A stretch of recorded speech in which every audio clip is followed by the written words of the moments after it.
This is Infection, the survival podcast, recorded live on Tuesday, August the 9th, 2022, episode 395.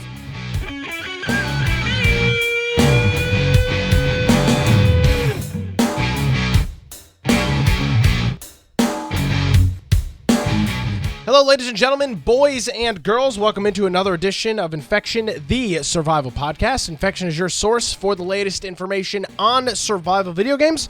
My name is Nick Craig. You can give me a follow over on Twitter at Nicholas M. Craig. Check out my website, nickcraig.com, or of course some folks would say the only website you'll ever need to visit on the internet. That would be infectionpodcast.com. Joining us, Brian, when was the last time somebody referred to you as a webmaster? That's an old term, but you're technically our webmaster.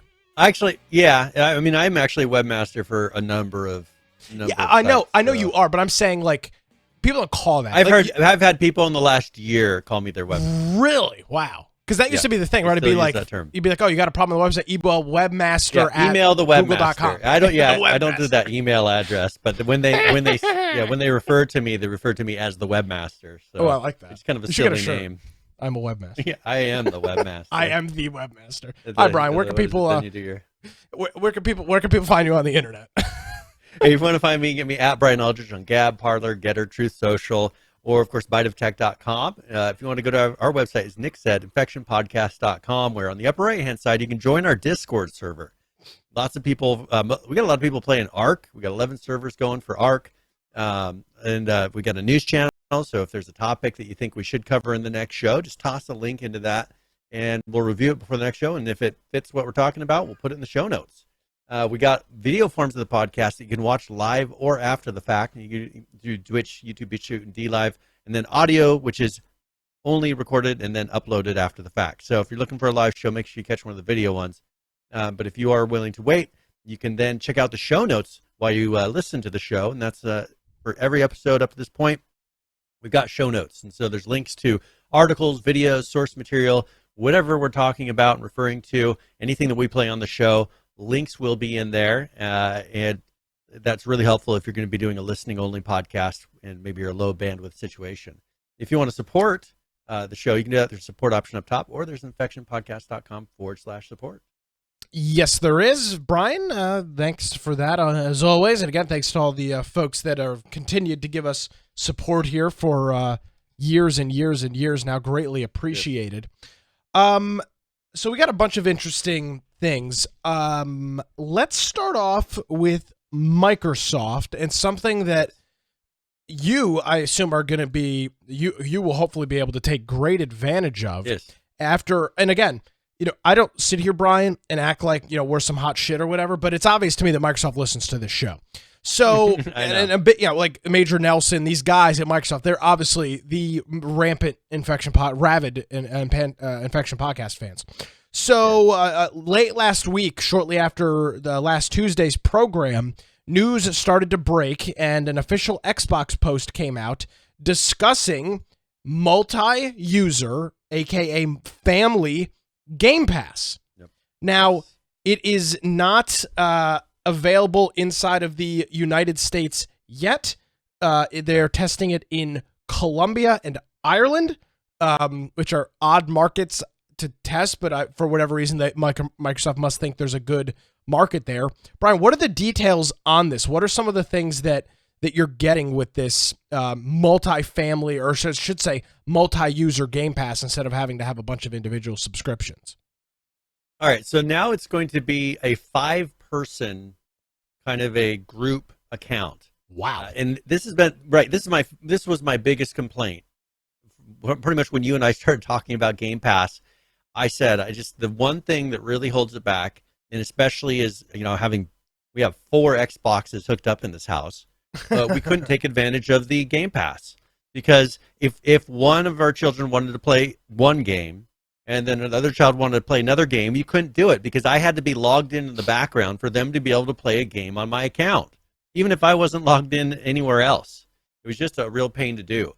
And so now, now you can go through and you get 5 users. The people who share the membership do not have access to insiders, but they must reside in the same country as you. So this is, You can't have people like my sister in Papua New Guinea. Not that they have good internet for Xbox access, but they can't use it there. So that is the limit. They said this insider preview will convert the time remaining on your membership to time in the new plan. So if you sign up and you pretty much upgrade your membership, it will then convert with the time remaining. So that's good. And it says conversion is not available for invited group members. So it's for your plan, which is the main plan, and then you can invite people to join your plan. Then they have access to be able to play the Game Pass games, which that's the big deal. Now, one thing I'm not 100% sure of is, let's say I want to play Call of Duty with my wife. That's been the question. On the same account. That I've not seen an answer for. Kind of waiting on that, but I think that'll be. I don't know. I don't think that'll be a limitation. Hopefully they open it enough to where we can play the same game together, multiplayer, because that's the point. If I want to be able to play a game with my children or with my wife, I need to be able to play the same game at the same time, because that's one big limitation that I could see happening. I should be able to, it's in the Game Pass, and some of these don't have local couch co-op. So the only way I can do it is by playing online, and if it requires a license, we need to have the license to it. Can I read you something? Yes. This is on the Microsoft. It doesn't direct. I think it answers your question. It's just not direct. This is in the official Microsoft press release. It reads, enabling you to add up to 4 people to your subscription, all with their own unique access to Xbox Game Pass Ultimate Games contents and benefits. The fact that they use the word unique, yeah. But they didn't come out and say it. But I assume when you're saying unique that it is 5 siloed accounts. Then if that's the case, then yeah, Brian, you could play Call of Duty you should be able to play the same Call of Duty with somebody that is on your Game Pass subscription.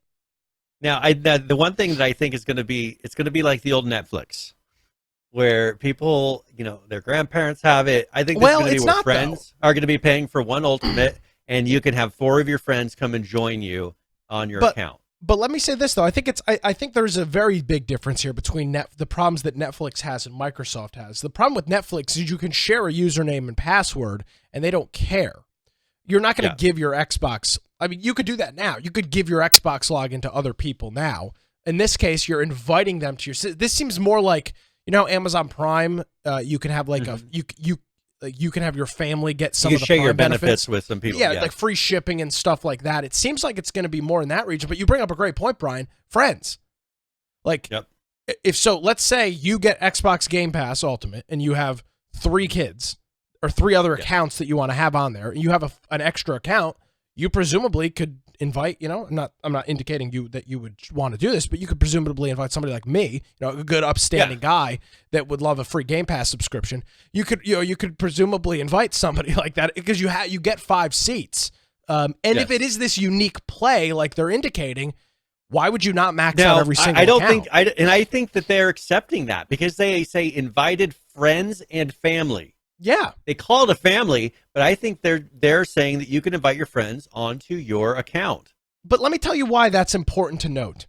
They could have come out, and by the way, we don't know the exact pricing on it, but it indicates that it's going to be something like $30 a month, which is an unbelievably good deal. That's like above the normal price. Like or $30 a month for the whole thing. Is that what you're saying? I don't remember what I pay. I pay by the year, so I'd have to figure out. So it's a Game Pass Ultimate right now is about $15 a month. And the fact that Microsoft says that if you upgrade your Game Pass Ultimate to Game Pass Family Plan, that's about 18 days worth of credit. That has folks assuming that the Game Pass Family is going to be somewhere in the $30 neighborhood, maybe a little bit more, $30-$35, which is an unbelievable deal. It's less than it's like what, $870 something a person, I think, is what it would work out to for your monthly subscriptions. That's cheaper than literally the base plan of Netflix, which is $10 a month. It's about half the cost of a current single Game Pass subscription at $8 or $9 a month as well. But you mentioned something that Microsoft seems to be, saying, inviting your friends and family. Why would they not want to? Yeah. People are not going to locked into it. Exactly, Brian, and that's the point. This is the deal with SaaS. When you switch from selling a physical good to software as a service, or in this case, video games as a service, player count and users is the only thing that matters. And the people that they're inviting, that are going to be invited to Game Pass, are folks that don't have it anyway. Yeah, most exactly. likely. And well, I mean, you may get a few people, but like I wouldn't. For example, the average person is gonna. I don't think Game Pass. If I had Game Pass and you were like, "Hey Nick, I got an extra slot, cancel your Game Pass," I don't think I would, because I want to be able to control my Game Pass. What if you stop paying for it and I have got to do all this rigmarole? But if I didn't have Game Pass and you said, "Hey, I have an extra login," I might go, "Yeah, okay, yeah, sure, why not? It don't cost me anything." I don't know if I'd cancel my subscription to join a friend's Game Pass. Probably not, unless it was a really good. I don't know. I don't think I'd want to lose that control. I don't know why. I just don't think many people will. I think this is going to change how the games that my kids play as well, because right now they don't play any of the games on Game Pass. Just because I have to go in and log in before they do and do all this stuff for them to be able to play any of the games on the Game Pass.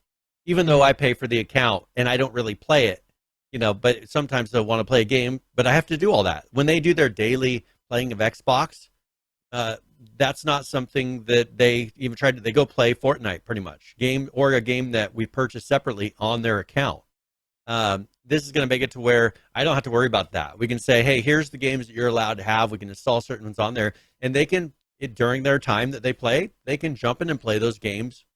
And I don't think they realize that, because that's something they've not had the freedom to do, to really just go through the list of games and pick, have some that they can play, just because it's been such a pain to be able to get them to play when they want to. Yeah. And to go into this, it said Microsoft states that the family plan members do not need to be in the same household. They just have to be in the same country. Let's be clear. That could be for testing. They might change that later down the road. But it seems right now that if this stays the way it is, if Microsoft is truly encouraging folks to do this, another huge W for Xbox. I don't know. I know I'm the shill and the fanboy, but looking at this right now, this is, I don't know if you could have thought of a better solution, because they could have tried to pull the Netflix approach. And I'm not dogging on Netflix. They have the right to make money, but Netflix has created a system and a platform in which it is damn near impossible for them to try and get rid of this multi-user and password sharing. Microsoft is, instead of encouraging password sharing, which is what they would do, they're just saying, we'll just give you 4 other people to invite to your account, so you don't have to worry about password sharing or trying to use some weird log in, log out, disconnect from the internet, plug it back in before the other user connects, kind of weird nonsense to get connected. The reason people share passwords on Netflix, Brian, is because they have a shitty family plan. See, that's the thing. If it was a good, decent family plan, people wouldn't share passwords. They would just add sub-accounts. But they don't, because the service subscription they'd rather sucks. not give out their password, right? And that, I mean, if when it comes down to it, if you give them a reasonable opportunity to give you money, most people will. Yes. But the problem is, you get these places that say, well, all these people aren't going to pay, so we're going to jack up the cost. Well, you jacking up the cost is going to guarantee that there's going to be a big chunk of people that don't pay. Yeah, exactly. It's just how it works. So if there's a lot of things that are really good deals that are flourishing right now. The places that kind of give you a good deal for what you're getting, Costco. Those places are flourishing. Yeah, they're flourishing, and the other places are dwindling, and that's just the way it is. So again, it's opened apparently for the folks that are in Colombia and Ireland as part of the Xbox Insider program.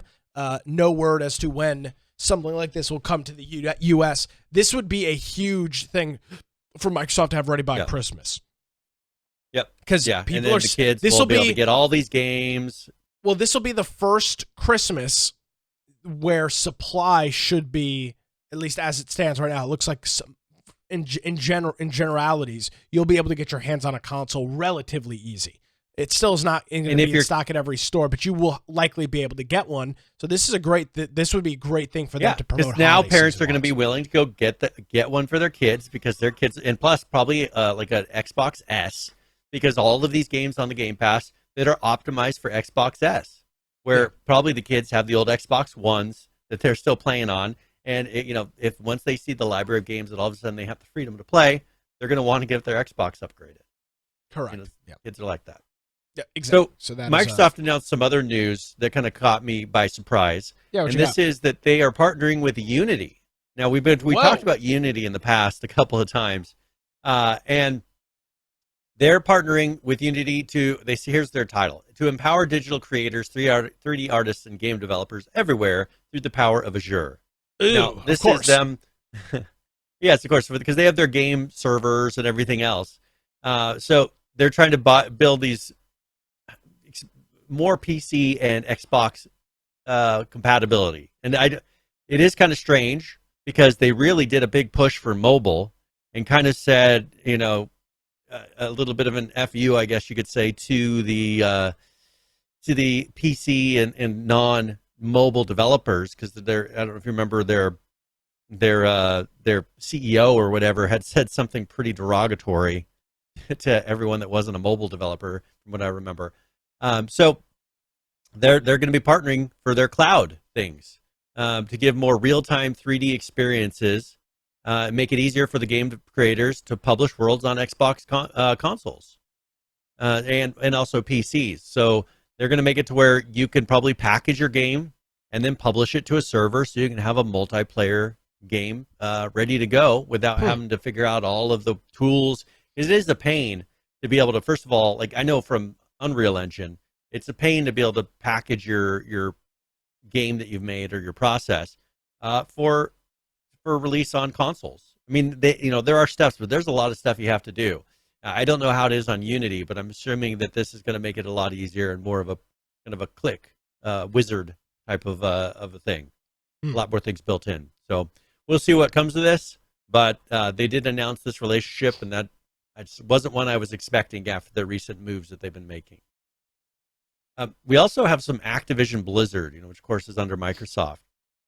One thing that has surprised people this year is that the performance of their mobile games, because they released the Diablo Immortal, and the amount of money that thing is generating compared to their PC and consoles is the PC and console combined is not is way less than the mobile market's doing. During the end of June of this past year, they've had a drop of 49% on console, 47% on PC. They'd have had a rise of 5%, and this is overall between the previous year and this year of mobile and ancillary, they say, and then 21% loss of other. So now they still have had a loss of net revenues, but what was pretty much holding them afloat right now, what's holding them afloat right now is their mobile market. And I think it comes down to people not having to pay for the game up front, but then getting sucked in and being willing to do small transactions. That's what mobile's all about. And when people don't have a lot of money, well, how do you get it out of them? In small increments before they realize what happened. And I think that they've done that well because that seems to be kind of keeping them going. So that to some people may be a shock, but I think that the current game market is struggling, and I think that's why that Game Pass that we're talking about is going to flourish, because people are willing to pay a certain amount when they're unsure of their money, a set amount. And it's harder to get people to do these now $70 whatever transactions for a brand new game in a time like this with the economy. So I think that's going to be a big thing. I'm not a big fan of the microtransactions like they're doing here. It's making them money, but I think that people spend a lot more money than they realize doing it. So I think a lot of people are kind of having a little bit of buyer's regret, I'm sure, in the end when they realize they've spent all that money on these mobile games. But, it's working for Activision Blizzard. I'm sure it is. And it will continue, I'm sure, as long as people are willing to pay the money. That's the thing. If you don't like them doing all the microtransactions, the secret is don't participate in microtransactions. But obviously enough people are to give them the vote that is what they should be doing. Well, and it's everybody's voting with their wallet. Well, and it's the same thing you mentioned just a minute ago, $70 price tag for a video game. The reason that's happening and going to happen and will likely be successful, and I will be just as guilty of this as anybody else, is I will pay for it because I will want to play. Call of Duty or whatever Yep. the new game is that I'll be buying. And it will be $70, and I will sit on this program and bitch and complain about it, and then I will purchase it. Yep. Now, there was a lawsuit that was brought. You mentioned Call of Duty. There's a lawsuit that was brought against Call of Duty where somebody, someone with a similar, like Sean Brooks in Call of Duty Infinite Warfare, argued that the shooter copied his own titles, Stock Picker and Save One Bank, because both titles feature a scripted game battle scene that takes place in a high-fashion couture shopping center mall, among other things. Wow. Yeah, that's super. And, they were saying what a crazy, unique idea! A heist in a mall in a video game. I mean, why doesn't he go? Why doesn't he go dig up Tom Clancy's body and sue Tom Clancy for some of the games, Rainbow Six Vegas and the Vegas 2? Those games take place in malls. Why doesn't he go grab a shovel and dig up Tom Clancy? That sounds like a good idea too. Now, what a jackass! Now, this person is Brooks Entertainment is the name of this company.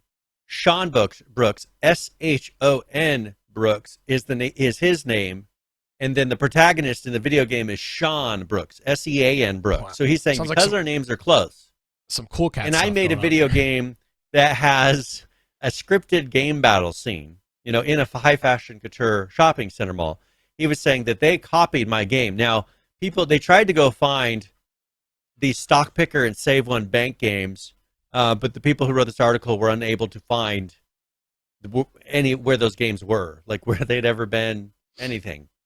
But so they did a ruling, and here's what the judge said: plaintiff's counsel could have easily verified these facts prior to filing the factually baseless complaint, because when you get down to the story, none of this stuff, like, that wasn't the actual story of the game. If you go into the game, like, it actually changes it, and Sean Brooks isn't the protagonist. Like, it's some other story. That's like the beginning of it, and then I guess it shifts to something totally different. There you go. Super financial agent. There's Sean Brooks. This is literally Cool Cat. This is literally who's the guy that does the other movies? Oh, Cool Cat guy. No, the other cool. No, I know Daddy Derek, but who's the guy that does the cringe? Who's the guy that does the cringe movies where he's always a hacker? Oh yeah. How could I not remember? I can't remember off the top of my head. Well, what's the name of one of his shows? Oh, I'm trying to think. I don't even remember that. I just got to type in how could you die or something like that. Whatever what he was saying. How could you die or whatever. It was I'm missing that show. Yeah. So whenever you get bored, go watch some of that. Neil Breen, of course. Yeah. Neil Breen. There we go. Thank you. This looks very Neil Breen-esque.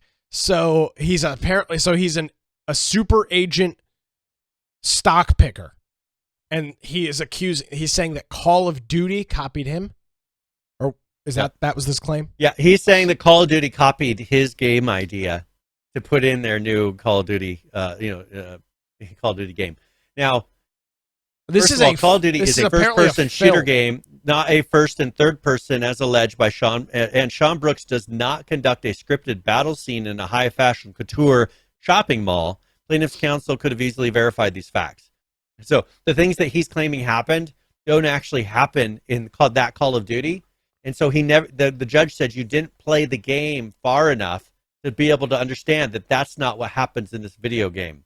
Oh, and he's down. His site is down. Brooks, look at this URL, Brian. Would you recommend this? That's Brooks Financial and Entertainment Consultants.com.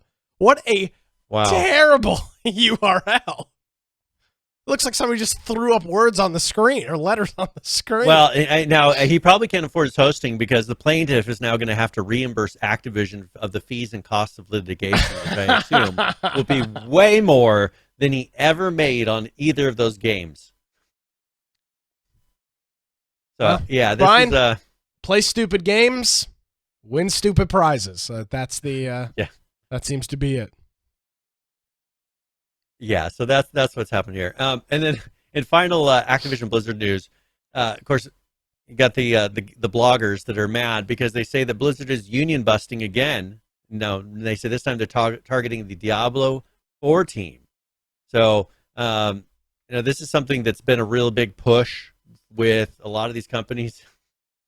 Oh, here we go. Reading makes sense. Nice. Yeah, sorry, go ahead. I didn't mean to distract. Is the number one top achiever in the world in financial services. Never was a sophomore in high school. He skipped from the 9th grade to the 11th grade. 11th grade? Yeah. Okay. What a genius. So is this a book, a movie? This looks like a movie or a book. This is not a video game. No, that's the video game. But now it could be one of those little like video clip ones. Yeah, click in. Where it like plays clips. Yeah. I'm trying to think of what those mouse adventure games. Yeah, where it's like it plays a long video clip, and then you pick and choose a different choice. A really compressed WMV file that you really can't tell exactly. Where it's super fuzzy and like it's just. I remember back in the day, those things would just kill my computer. Oh, I'm sure. Yeah. I'm sorry. I didn't mean to distract you. I'm doing a search on Sean so Brooks the QA devs Brooks Entertainment. So the QA devs at the studio are seeking to form another union for the Albany Game Workers Alliance, and this is another one of those. What's the other one? It's another one of these worker alliances ones. Yeah. So Albany Game Workers Alliance. It's my hometown. In an effort to improve working conditions at Blizzard Albany. They say that Blizzard Albany is used to be Vicarious Visions, and they made Rock Band. They made the first Rock Band. What was the little game where Skylanders? Where you put the little things on like little superheroes. You put them on a thing and they transferred into the game. That's what they did. Something like that. Are they shutting down this studio? I remember something a couple months ago. No, they renamed it because it used to be called Blizzard's Vicarious Visions. Now it's called Blizzard Albany. Yeah, I'm sorry. Yeah, Blizzard Albany is what it's called. And they're saying that they want to improve the working conditions. They claim that Blizzard has tried to stall the process, delaying recognition of the union's creation and rehiring the Reed Smith law firm in an attempt to bust the union's formation. You remember the last one? Was it Ubisoft or whoever, where they were saying they didn't have good breastfeeding, or as far as pumping stations. That wasn't Ubisoft. I think it was. Was that Ubisoft, or was that actually a? It may have been Activision Blizzard. It was somewhere out on the West Coast. Okay, maybe. Yeah, maybe it was Activision Blizzard, but isn't Ubisoft in France? Aren't they a French? Oh yeah, it was that ABK. It was that. It was that other Workers Alliance. So I think it is Activision Blizzard. Yeah, I think it was. Their biggest complaint was that the stations for pumping breast milk were not up to the conditions and didn't have proper storage. And outlets because they didn't want to use the ones that were private rooms and have their own private fridge with a lock, and they were putting them in the public kitchen's fridge instead, which should happen anyways. Yeah. So here they're mad because they say that they brought in a law firm to deal with this. Given the significant impact this change could have for roughly 150 people in Albany. We believe every employee in Albany who works on Diablo should have a direct say in this decision. They're talking about, they want a seat at the table. This has been the other one's thing. They want to have to where the union has a majority say, or at least, as equal as the other positions on the board. They said here, well, let me back up a little bit. They said, according to the statement from Blizzard, it aims to this time launch a studio-wide vote on the creation of a union instead of the departmental vote process that saw Raven QA be officially recognized by the National Labor Board's Relations Board. Such an effort in Albany, if successful, would effectively put no-paid entry, no benefits positions against high-salary senior developer positions. So given the impact this change would have on roughly 150 people at Albany, we believe every employee in Albany who works on Diablo should have a direct say in this decision. It should not be made by fewer than 15% of employees, read the statement, which is similar to the one Blizzard issued following the Raven software QA vote. These employees share significant commonalities in their work and maintenance cohesiveness throughout the complex game development and production process is essential. So now, Brian, you would assume, as you just read through this is a chapter of GWA, which is the Gamers Working Alliance, which is different from ABK, or that other group, the other ARK, whatever the other group is. So here's a picture from a rally they did in Albany. And can you recap for us? The concern here is what? Working conditions? What is the problem here? Not fair working conditions? They said that they want to improve working conditions. Okay. Now they didn't list any working conditions but they hold on. want to actually improve. Okay. So you would assume that if you did a rally or a protest, you would probably be advocating for some of those working conditions. So we've got signs here that says reproductive rights are workers' rights. Abortion is a human right. We've got silence says everything. We got a sign over here. More reproductive rights. The Troy Area Labor Council stands with you. This is the things that are being taught. Sexual harassment. Human rights are not a game. I'm very confused here, Brian. I'm not sure how holding a sign that says abortion is a human right is advocating for better working conditions at Blizzard Albany. Well, but you got to realize confused. But let me tell you what they're going to say. Sure. By them not putting in specific rules and regulations to be able to protect abortion rights of all their employees, to protect, to give priority to hiring of those that are, I'm trying to think of the term, pretty much the trans, gay, whatever they view as a protected class, by not giving priority and protection to them, that is making unsafe working conditions for them. And so it's just amazing. That you realize that they have 150 employees that they're talking about, right? It was 150? Yes. Yeah, was there how many are there? 25 people. There's the 25 people. So the other people obviously don't care enough to come out and to do this. Brian, they're doing their job, presumably. Yeah. The other people, the other 120 so people, or the other 100 people or so. Yeah, and I don't think any of this has to do with working conditions, because obviously not. They haven't said a single thing about what is improved. You want to know what they want to vote on when it really comes down to? They want to fire Bobby Kotick. Yeah, of course. Yes. That's. I think that's what it comes down to. They want to get enough of a vote to where they can sit there and try to force something to take out the people that they don't like in leadership. That's what it comes down to. I mean, it's crazy how much they're pushing in the software industry, trying to get it to where all of these political organizations have a seat at the table. Why do politics need to be in the workplace? I don't talk about politics at all. You notice here I had meetings. I took down my thing because I had meetings with clients for my work. And I don't want them going and checking out my podcast because you know what? We talk politics. And I have, that's a 50-50. I think even less in some of these industries, where if I talk politics, there would be people who just would never speak to me again because they would realize, oh, I don't have the same political view as them. Even though I know their political view, I have no issues talking to them. I don't hate them. I have nothing against them. They just believe something differently than I do, and I accept that. But I cannot return that. Just like if I went and said to those people my personal views, they would scream and yell at me and tell me that I need to leave because I am, list off all the, the things that I'm doing to them that are hurtful. Course. And so I just think all of this comes down to a want of control. It's what Hitler did. It's what the communists did. This is pretty much the same type of things of trying to take over control so that you are afraid to speak up. Because in these companies, can you voice your opinion anymore? As long as it toes the. As long as you fit. Yeah. Yeah. Uh-huh. It's just like in North Korea, where you can say whatever you want about their dear leader, as long as it's all positive and fits what you're supposed to say. Yeah. You can say whatever you want about Biden. You can say whatever you want about politics as far as abortion and everything else, as long as it fits what they want you to say. And that's it. The second you go from that, they start saying your words are violence. I feel unsafe around you. It's like, what are you talking about? Because they are trying to turn it to where they can make it to where they have a reason and a legitimate reason in their mind to attack you. And that's exactly what they've done in all of these other places where they eventually were taken over by fascists and people that killed most of their population. Yeah, we're all for welcome to it.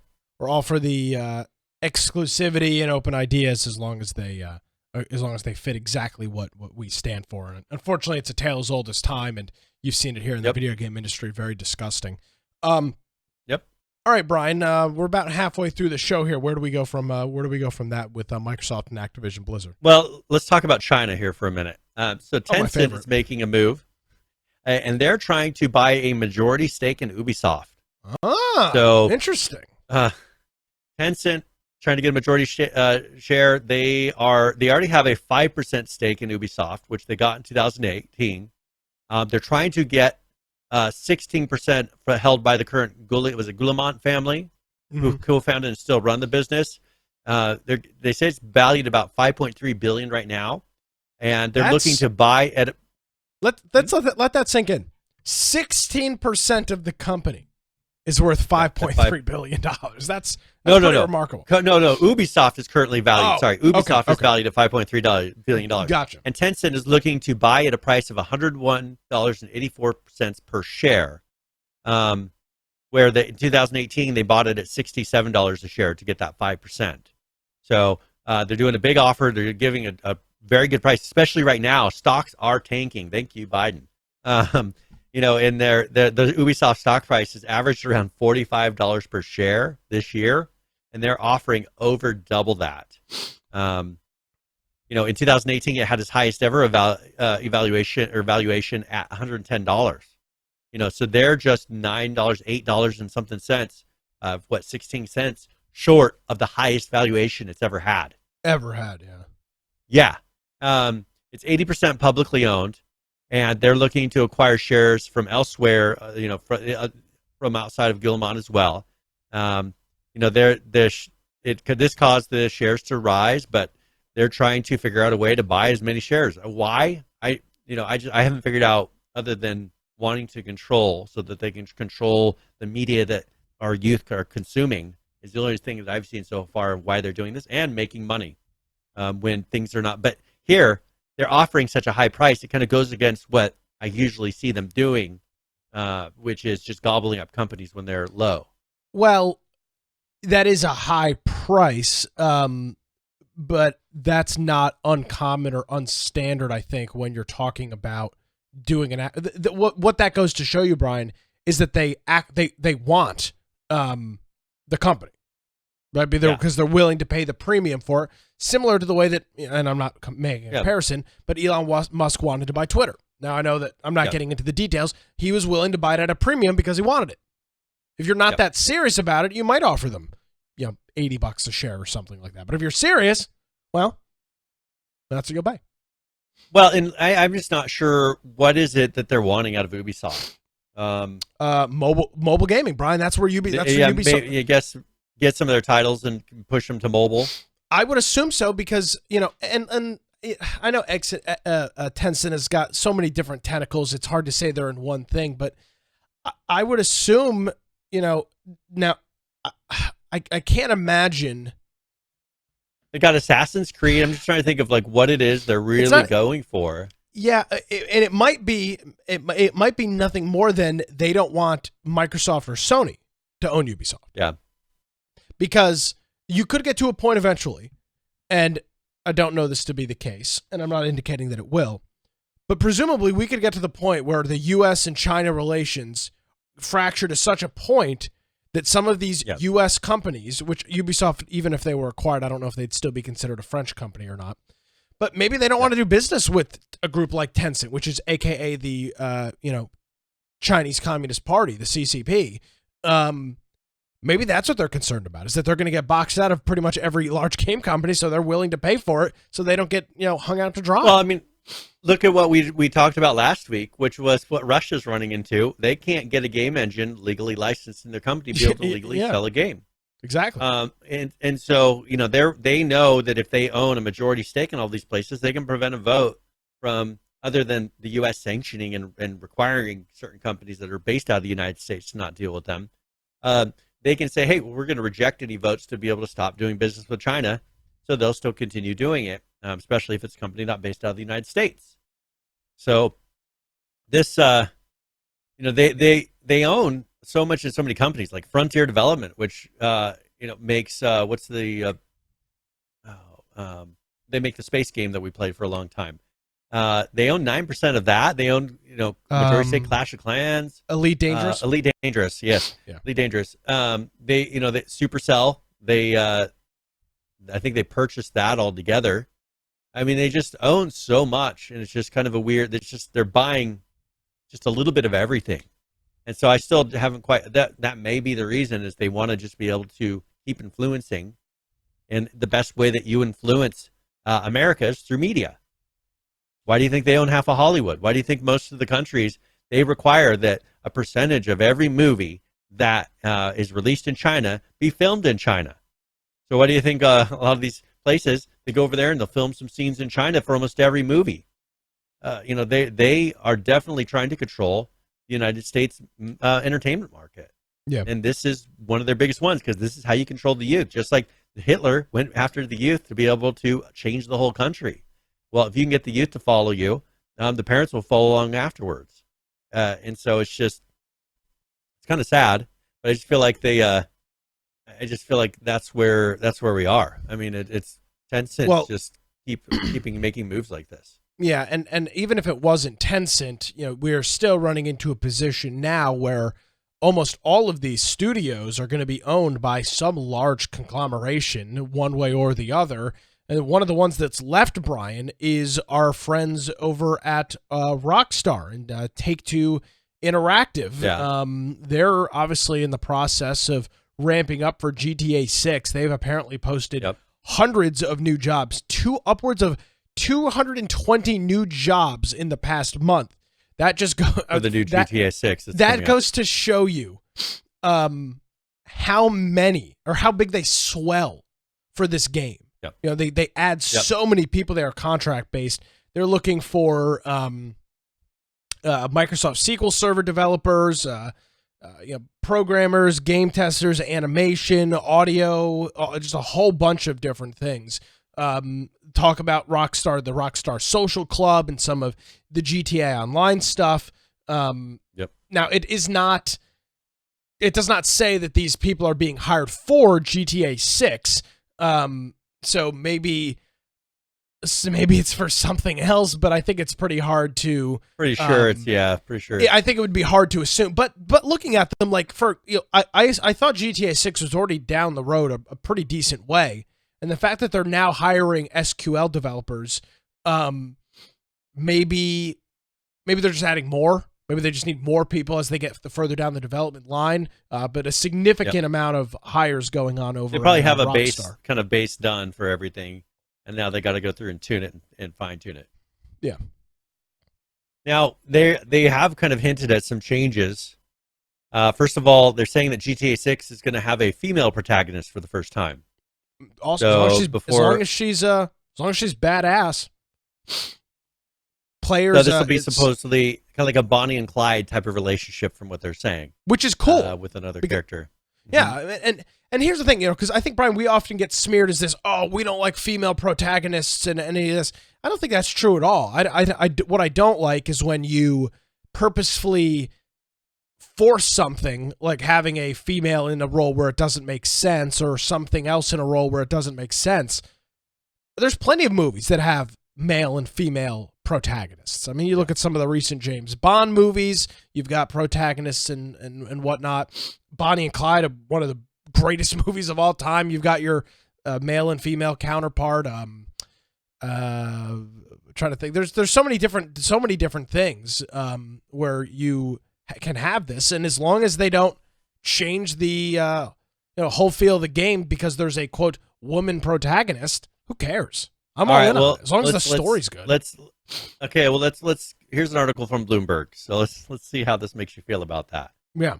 Rockstar Games cleaned up its frat boy culture and Grand Theft Auto 2 with a new tone at the company and a change in creative direction.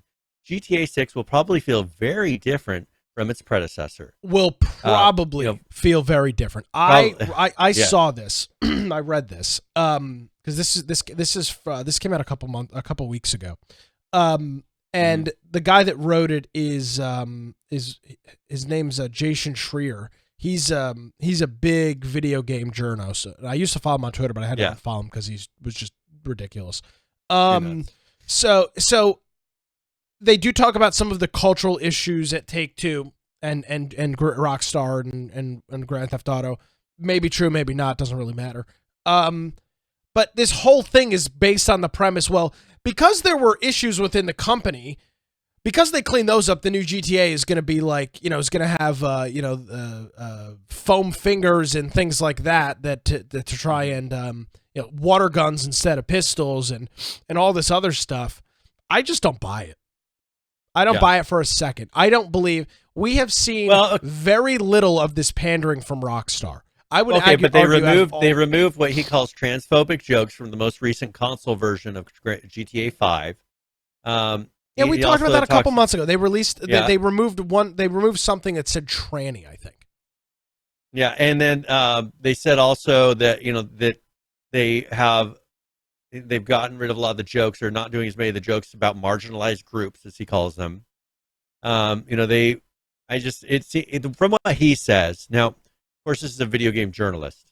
And exactly. Whenever they say, I feel, or, it seems, then that it's probably a lie about to exit their mouth. When you read the tagline, Brian, GTA 6 will probably feel very different from its predecessor. The whole conversation. But the thing is, because he put probably, he can say whatever he wants after that in his mind. Yeah. And I refuse to, until I see any evidence of that, I call bullshit. Yeah. You can't, you can't, this would be a shocking headline if accurate. If GTA truly removed some of the things that made GTA, that would be a serious problem. And tell you what, I wouldn't be buying it. I think it's going to kill their title. It would absolutely kill their title. And so that's why when you put probably right in the byline, you're indicating right away that this is what you assume is going to happen. And again, I know that wokeism and some of this stuff, these companies are disconnected. Grand Theft Auto, you could make the argument Grand Theft Auto, outside of Mario and something like that, is one of the most well-known, profitable video game franchises in the history. The idea that they are going to pull a switcheroo on this, a 180 to bow down to this, I just don't buy it, Brian. I don't buy it. Not. Well, and the crazy thing here is then you get PC Gamer who writes articles based on that article. And of course. Then they say Bloomberg also said that GTA 6 scope had to be reeled in at some point, but that'll be updated with new missions and cities that are on a regular basis. So after release, it may move back towards its pre-reeling in scale. It's like, of course the game has to reel in the scale. They don't have enough time to develop it. I mean, yeah, you can only get done what you can get done in a certain period of time. Yeah, and it's just, but the thing is, they're not quoting Rockstar on any of this. Of course, because there isn't anything to quote them on. So they're quoting another article from another lunatic lefty dude, and it's like, where's the meat? When I read these articles, the problem is, because they put them behind article, the average person who reads this doesn't realize that you will be very, it'll be difficult for you to sit there and find an actual quote from Take-Two.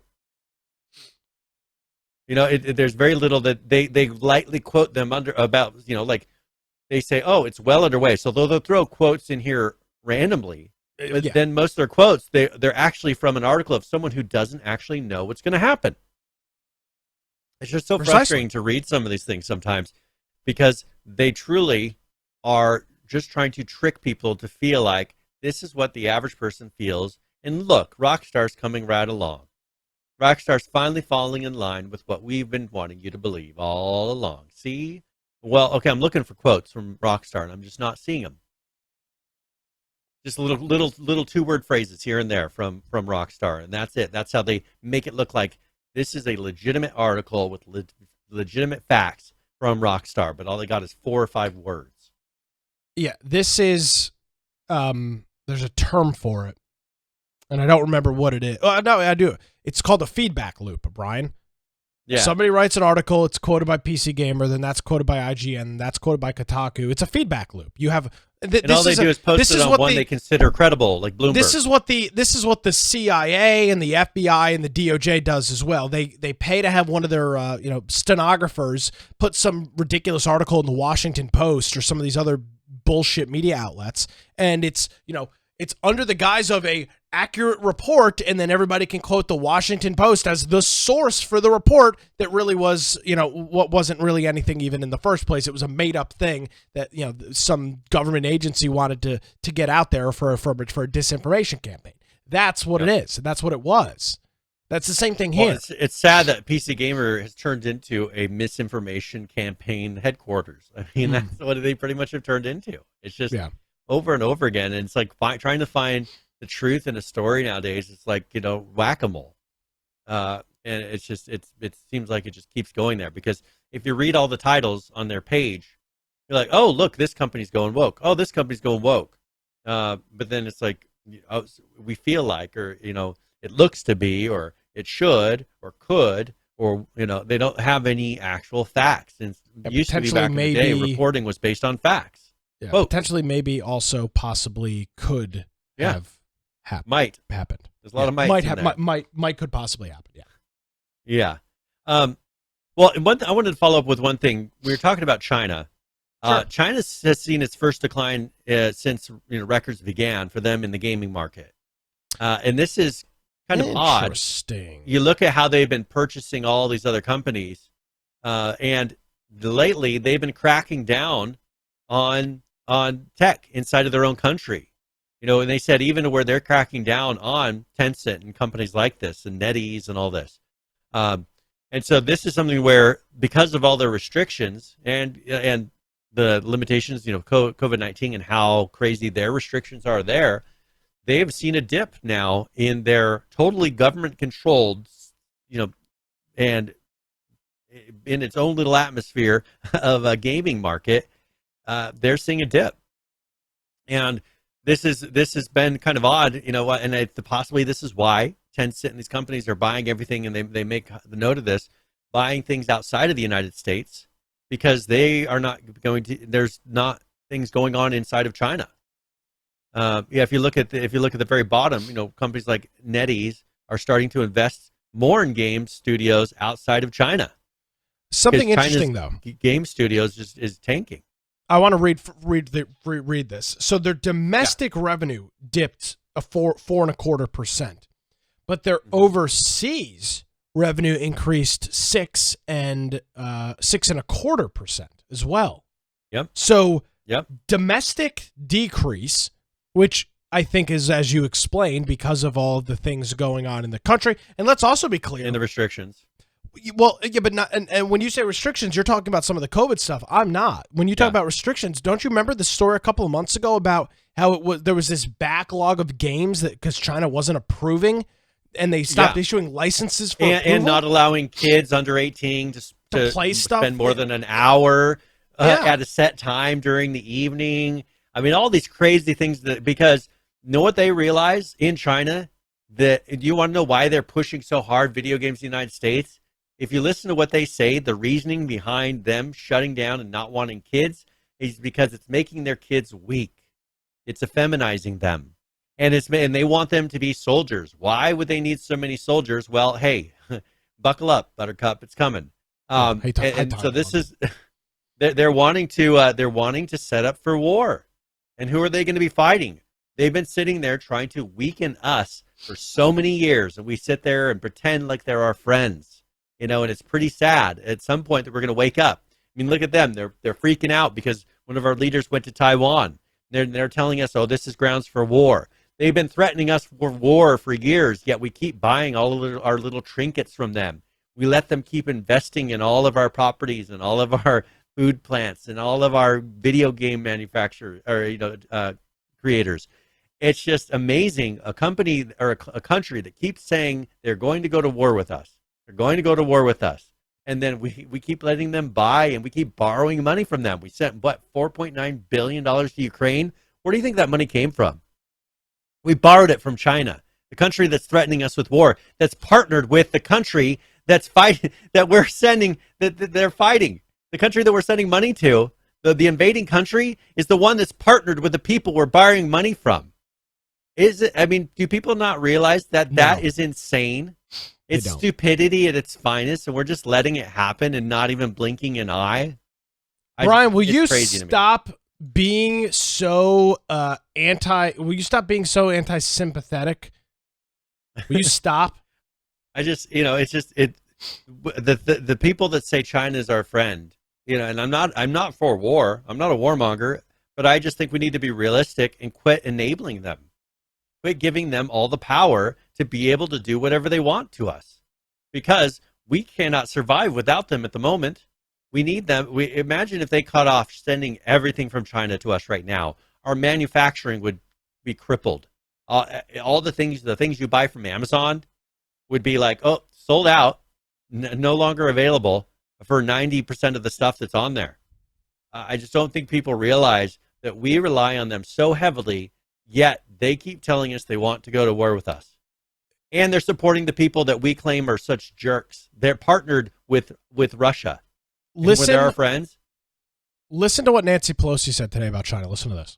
We still support the one China policy. We go there to acknowledge the status quo is what our policy is. There was nothing disruptive about that. It was only about saying China is one of the freest societies in the world. Don't take it from me. That's from Freedom House. Yeah, Brian, don't take it from Pelosi. China is one of the freest societies in the world. Except for those videos that were sneaked up of them welding people inside their homes during the lockdown while they're screaming, we're starving, come save us. Other than those people, and all the people, I mean, you look at North Korea, they're sending, soldiers to fight in the war against Ukraine. Volunteers, 100,000 of them or something or whatever, volunteers perfectly happy to go there because, everybody's perfectly happy to do everything in these communist countries somehow. Just like all these people are so free, yet, they can't travel from zone to zone. They can't choose what jobs they have. But so free, they can't choose to leave their home when they want to, but, free. One of the freest societies, Brian. You can't argue with that. I mean, it makes perfect sense. It's just the insanity of people the people that put on these blinders. I mean, look at Nancy Pelosi, one of the most. Well, I'm not going to go into Nancy Pelosi. A little soft stuff. Just listen to her, and you'll understand. Yeah, I mean, just listen to somebody say that China's a free society and one of the freest countries in the world, and I think that's about all. Unless you're a citizen there. I mean, there's other than that caveat. I mean, if you compare, China to North Korea, Brian, you could say that China is an incredibly free society in comparison. But I mean, we can also say that we're the most listened to podcast that takes place on a Tuesday night that is broadcasted live from North Carolina and Idaho that has been going on for 300 plus weeks. Yes, I can make I think it's safe to say that we are the number one podcast in that category, Brian. Thank you. We are. Congratulations. Well, and the fact that we just listed off, I mean, under 18 kids, the parents aren't even allowed to choose how many hours of video games those kids can play. The government gets to choose. The government tells the parents how many hours their kids can play video games. Yet it's one of the freest nations in the world. The insanity and the stupidity of some people is amazing. Yeah. So. All right, we got about we got 2 or 3 minutes. Anything we want to hit before we get out of here? Well, let's talk about this really quickly. So Steam has banned award logos and review scores in the art images on the sites. You know how everything would say, it's won this award. It's got 100%, 10 out of 10 from Kotaku. IGN. Up to anything that says like a price 90% off or, the best new game voted by this marketing award. Those are all gone. And so what's funny is they made these fake pictures here. That's Esther or whatever it is, that video game. They're making fun of those. They're saying none of those. So I think this is better because I think it really sways people. You just get a couple fake awards on there. And people are like, oh, this must be a good game. And you get it. It's like, what in the world? Who would award this game? So they're going to make it to where it's just more clean. You can't advertise sales and everything in your art image. It just needs to be the actual logo or what you're receiving. Yeah. I think they're cleaning it up, a lot of it for the the Steam, was it Steam Link? Not Steam Link. The Steam Deck, Steam Deck, yeah. Because they're going to have it to where your games are listed there. You don't want to have a bunch of sale things on a game you already bought. I think they want it to where it's pretty much the game, so they don't have to have a whole separate image that you upload to be able to display it nicely on that type of a device. I think that's what it comes down to. So they've released all of those all those details. I don't think it's going to change. By the way, they show an example of a game that does a great job, which I should go pick up. By the way, I didn't even know this game was available.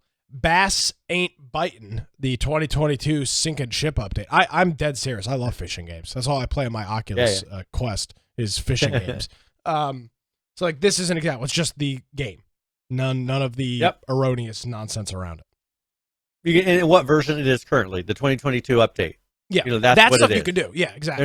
They're not promoting something in the future. They're not promoting anything in the past. Here's what the game is, and they'll have something on there for it. So I think that is a lot better, and we'll see.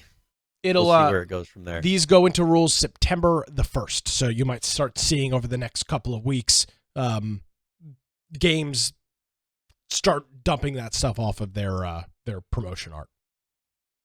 Yeah, and it'll be interesting to see what they do, to games that don't, because there's probably some that aren't highly kept up anymore. They've been posted on there for a long time. I wonder if they'll not have them listed on the front page, or if they'll start changing some of that because I'm sure not everybody's going to have those all ready to go at that point. Yeah, I can't imagine. There's literally hundreds of thousands of these weird little games on Steam.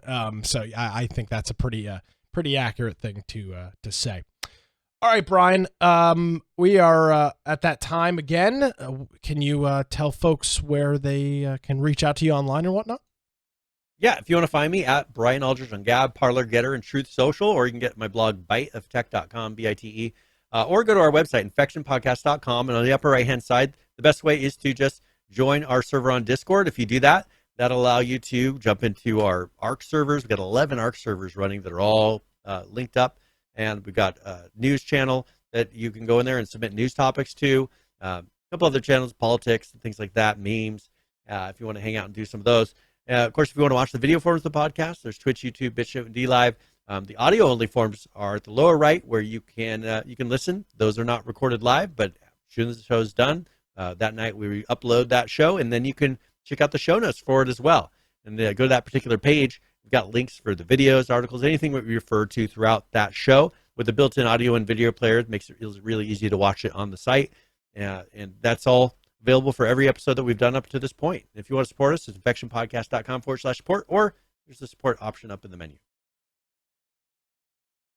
Yes, it is, and we thank everybody for their support. And a quick note, as you mentioned on the podcast thing, there was an issue a couple of weeks ago. If you ever notice and have a problem getting the podcast or it's not available or something weird like that, send me a message, send me a direct message on Discord, and we'll get it squared away. So don't ever assume that they know that there's a problem. No, probably not.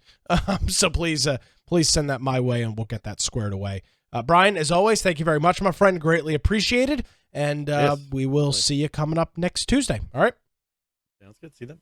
Thanks, Brian. You can follow me over on Twitter at Nicholas M. Craig. I know Brian deleted his Twitter, but I've still been over there. It's lots of good stuff going on. You can also check out my daily political antics by visiting my website at nickcraig.com and downloading the Wilmington's Morning News podcast. Of course, if you missed any portion of this show, head on over to our website, infectionpodcast.com. Thank you so much for joining us, everybody. Have a great week. We'll see you next time.